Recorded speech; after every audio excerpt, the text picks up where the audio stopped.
All right. Bleacher Report made a list. They made a top 30. I want to talk about it, but I only want to talk about the top 10 because I don't think Edgar has an hour to do this podcast where we just sit around and talk about top 30s that people made all day.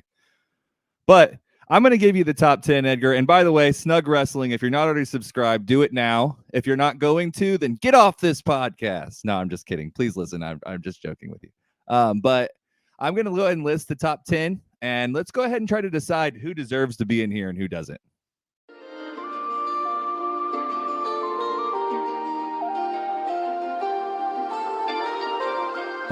Stuck on you. Got this feeling down deep in my soul that I just can't. Oh, all right. The top 3 of this top 30 are, I think, the most established guys and maybe the most deserving top 3 on the list. The top 3 are number 1, Jon Moxley, number 2, Kenny Omega, and number 3, MJF.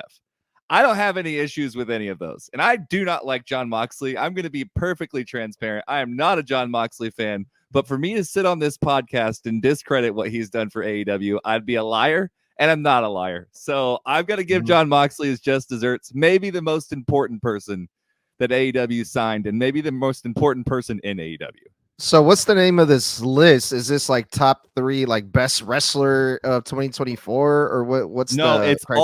all-time AEW, all time, the entirety of the company, the top 30 wrestlers, both tag teams and single wrestlers in the company.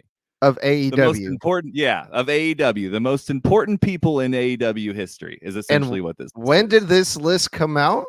Last week? And MJF got number 1. No, He number hasn't- 3. Oh, Three. number 3. But still, MJF being top 3 there. Okay. I mean, I'm an MJF fan, but he hasn't been in AEW all year, so I don't know how that happened.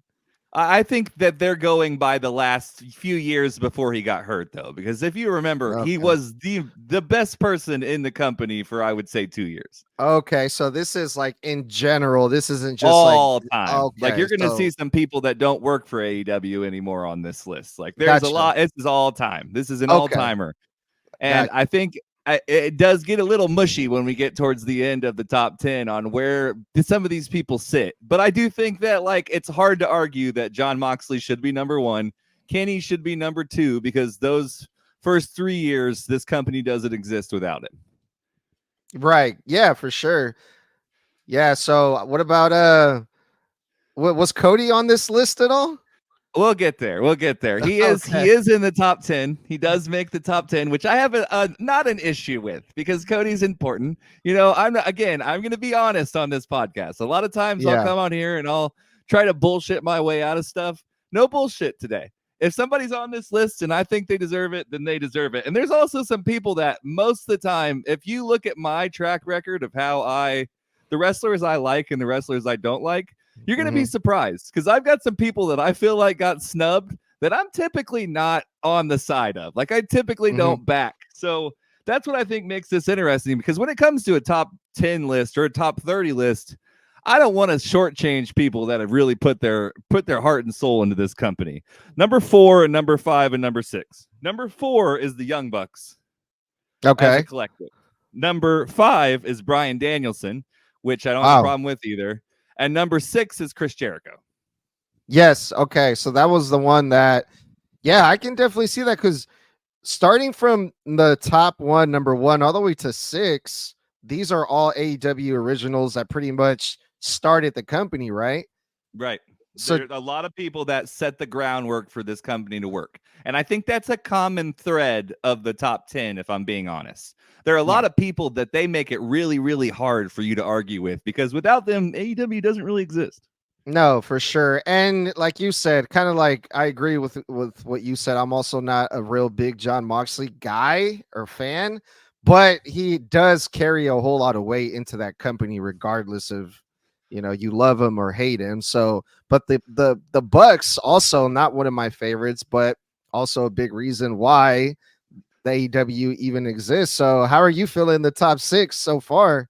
So I love the Young Bucks. I am on the opposite end of this spectrum. I also think that without AEW doesn't exist, I love the Young Bucks. Like, I adore them. I think they come up with very, very funny stuff on the fly a lot, and people don't really give them credit for how funny they are. I also think they're pretty good wrestlers for being indie gods. Like they shouldn't be this good, and they're putting on a lot. I'm a moments guy, so when it comes to wrestling and AEW, when we look back at the last 5 years, because we just hit a 5-year anniversary, right?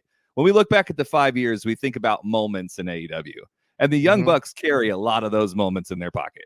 Are you gonna buy their shoes? I would never buy an expensive pair of shoes ever. I honestly how much are those things anyway? Like probably like they're 200 bucks. I think they're like 120. I'm pretty sure. I didn't look it up, but I think somebody said like 120, which isn't really expensive in the world of shoes. I realize that I'm being a poor piece of shit, but I go straight Vans, and most of my Vans are like Goodwill Vans, because I'm not like I'm gonna beat the shit out of my shoes either way. You know what I mean? So I probably had 4 or 5 pairs of shoes the last few years, but I run them bitches into the ground. I got a Young Bucks shirt. I just don't want to spend $110 on shoes. Wow, fake fan. No, I'm just kidding. No, fuck that. No, I wouldn't do it. I wouldn't do that either. It'd be cool. I would do it if I could, but I just can't justify it right now.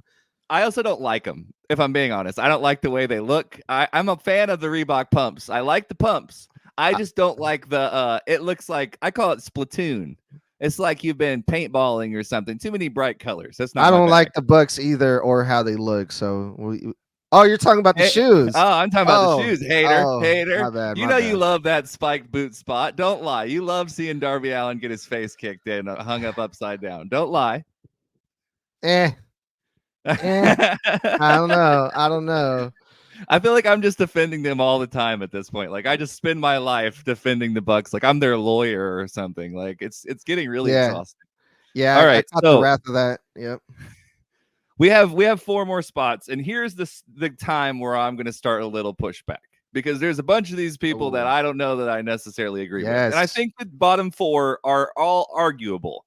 Like they all deserve to be in a top 10. But maybe there's a couple people that deserve to be in that top 10 more. So the last 4 are 7, Hangman Adam Page, 8, Britt Baker, 9, Cody Rhodes, and 10, rounding out the top 10 is Sting. Sting, yes. I would agree more with Sting than Hangman Adam Page. Was that the one that you were going to question? That's the one that and I have a replacement for him, and I also think the replacement is somebody that's not going to make people really, really happy. Oh, I love it. I have a replacement. My replacement for Hangman Adam Page is CM Punk. I know, but listen, he built you $1 million house.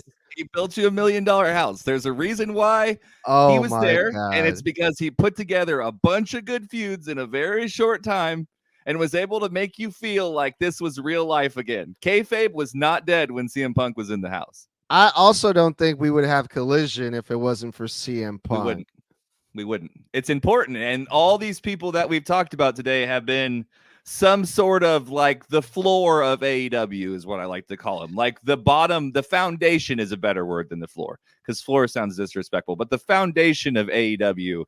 And I think CM Punk is a big part of that. Like all the negatives and all the positives, everything that went into him being there, some stuff happened and some good stuff happened.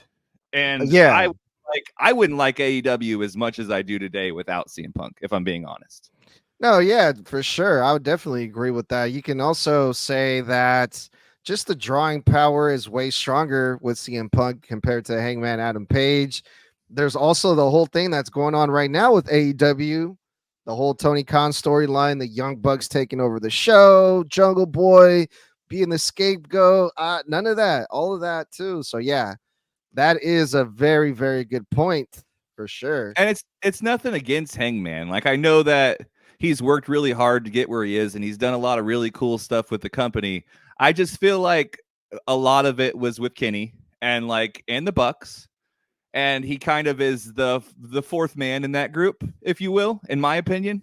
Yeah. And I think that there are people that are more important. I also, to go out on a limb here, I would also replace Hangman with Darby Allin. So how do you feel about, go ahead, finish. No, you go ahead, man. You're good. I was going to say, I was kind of surprised, and maybe you tell me how you feel about this, that Cody Rhodes got so high up on that list. He got like number 9.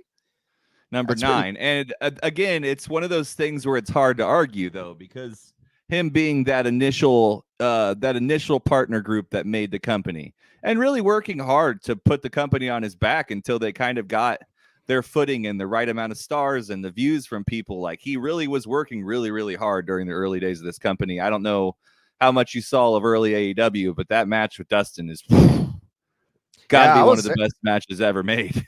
Yeah, I was there for it, dude. I was there from the beginning for all of it. So yeah, that's kind of insulting, especially for a fellow Cody Crybaby like myself, you know. Yeah. Number 9. I, Come on now. would you want him? Do you want him higher? I would probably put him up there like in the second group with the Young Bucks, you know, the 5, 6, All and right, let's play 7, the was it? game. Who you taking out, Bryan Danielson or Chris Jericho? Who's moving down for Cody Rhodes? Which one's getting the boot? Danielson, dude, because Danielson Oh, came up. you son of a bitch. How dare Danielson you? Danielson came in a little bit way after the game, and I mean, I don't know about you, but I haven't really been a big fan of what Danielson's been doing in AEW. Like he's had a few good matches, but like I'm not like jumping at the TV whenever Danielson is on my screen anymore. I'm just like, okay. Okay, I've got to mind this. I've never heard anyone say anything bad about Danielson for starters. I'm not saying Like, anything bad about Danielson. I love Danielson. He's one of the greatest, but I'm not super excited to see what he's doing now in AEW. And that's just a personal. oh, I I get mean, I it. love the guy. You know? So my thing is, and I guess this kind of goes along with what you're saying a little bit, but Mhm. I was looking at like the most 5-star matches from people in AEW the other day, and like he's right at the top of that list with like I can't remember the exact number, but it was like 7 or 8 5-star matches since he's been in AEW, and it's like everything that he touches, it feels like turns to gold when it comes to a match on a pay-per-view. Kind of the same with Will Ospreay. And it's hard to deny that he kind of changed the trajectory of the company when he came in, like, because they were kind of at a point where it was like the changing of the show is what I call it. They went from being a certain style of wrestling show to being a different style of wrestling show, which might not be everybody's bag. Like a lot of people, that's the beginning of when people were like, all right, this show sucks. And a lot of people started hating it then. But that's what really drew me in, is it they took some of my favorite people and gave them the creative freedom to do what they want. And that's the Yeah. beautiful thing about Bryan Danielson to me, is I remember that first week he came in and that opening press conference speech where he was like, I just want to kick people's heads in. Like, I'm not here to make friends. I'm not here to be buddies. I'm here to rip your face off. And I think that he's kept to that mantra. Like, it's been 2.5 years of Mm. someone who shouldn't have been wrestling, for all intents and purposes, was kind of out and like had made a run back to WWE, but was wore out. Didn't know if he So was going to continue to wrestle. And so here we so are you don't 2 years later. so you don't think Danielson started off really fucking hot? He did, but you think he maintained that momentum all the way until now?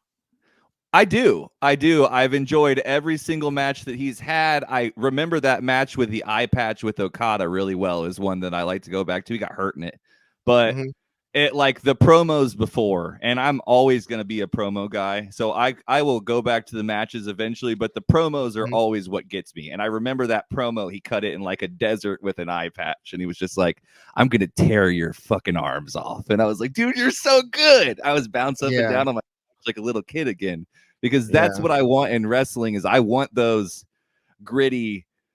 I almost feels like it's like a Mad Max movie or something. Like he knew exactly what he was doing with that. And that's the magic to me. And honestly, why and I'm a little bit of a biased guy for Bryan Danielson, if I'm being honest, because he's been one of my favorite wrestlers for a really long time. No, mine too. Like he was my favorite for quite some time. But from the feel that I got from this top 10 list, I would have definitely have Danielson in that top 10. I don't know Would you if I put would him put him above Sting? before. Oh, that's a good question. I don't know. What about you? Would you? I would have to think about it. Yeah, I You would? would. I would, no doubt. Honestly, I think I think the most perfect spot for Britt Baker is where she is. And I don't have a problem with moving Cody Rhodes up. It's just hard for me to justify moving anyone but Hangman down. So I Mhm. guess maybe if we don't replace Hangman, like I wouldn't mind moving Hangman to 10 and Sting to 9, and then Mhm. moving Cody Rhodes up 1 and Britt Baker up 1 and everybody up 1.